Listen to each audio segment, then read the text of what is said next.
Hello दोस्तों, आज पढ़ेंगे किरचॉफ का नियम। तो दोस्तों देखते हैं किरचॉफ का प्रथम नियम। किरचॉफ का नियम को संधि नियम भी कहते हैं, क्योंकि यह संधि से संबंधित है। इस नियम के अनुसार किसी वैद्युत परिपथ में किसी संधि पर मिलने वाली सभी धाराओं का बीजगणितीय योग शून्य होता है, यानी समेशन I=0। इस नियम को हम इस प्रकार भी कह सकते हैं: विद्युत परिपथ में किसी संधि पर प्रवेश करने वाली धारा का योग उसी संधि से निकलने वाली धारा के योग के बराबर होता है। किसी संधि पर आने वाली धाराओं का योग बराबर उसी संधि से जाने वाली धाराओं का योग। इसे किरचॉफ का प्रथम नियम कहते हैं।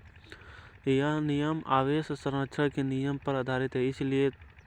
इसलिए तो संधि पर आने वाली धारा अर्थात आने वाला आवेश जाने वाले आवेश के बराबर होता है, जैसे चित्र में आप लोग को दिखाया गया है।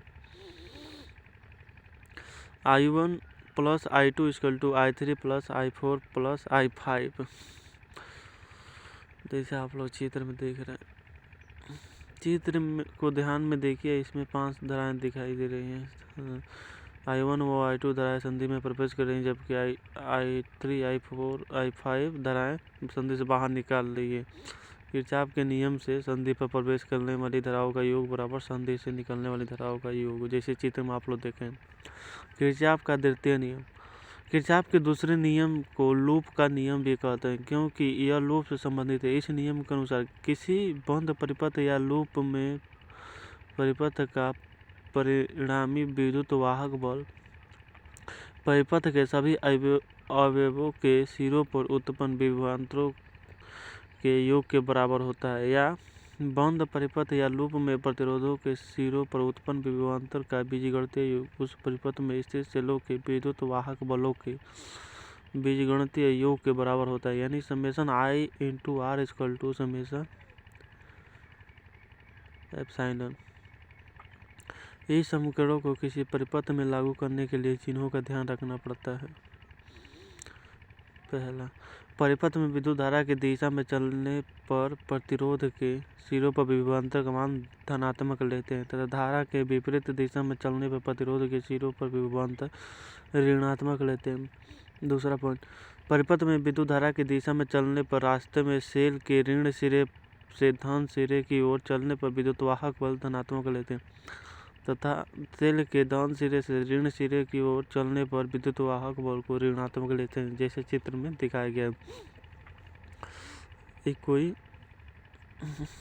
बैटरी है जिसे कनेक्ट किया गया है, R1 लोड है या R2 लोड है, धारा इसमें प्रवाहित हो रही है।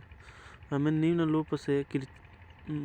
लूप के लिए किरचॉफ का नियम उपयोग में लेते हुए समीकरण लेकर हल करना है। तो दोस्तों, R1 प्रतिरोध के सिरे पर उत्पन्न विभवांतर I×R1, R2 प्रतिरोध के सिरे पर उत्पन्न विभवांतर I×R2।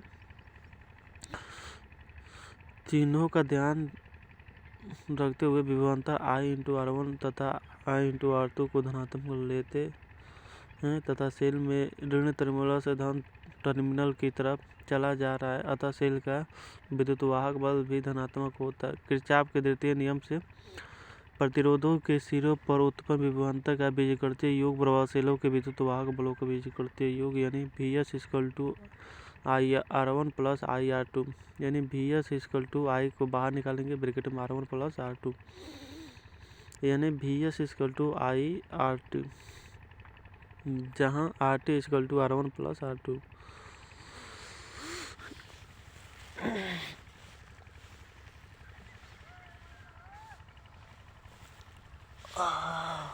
इसको आवश्यकता अनुसार आगे भी निम्न प्रकार हल किया जा सकता है और हर मान ज्ञात किया जा सकता है, यानी RT = R1 + R2, तो यानी I = Vs/RT, तो को लिख सकते हैं Vs/R1 + R2। Vr1 = I_R1 = Vs bracket में R1/R1 + R2। Vr2 = I_R2 = Vs bracket में R2/R1 + R2।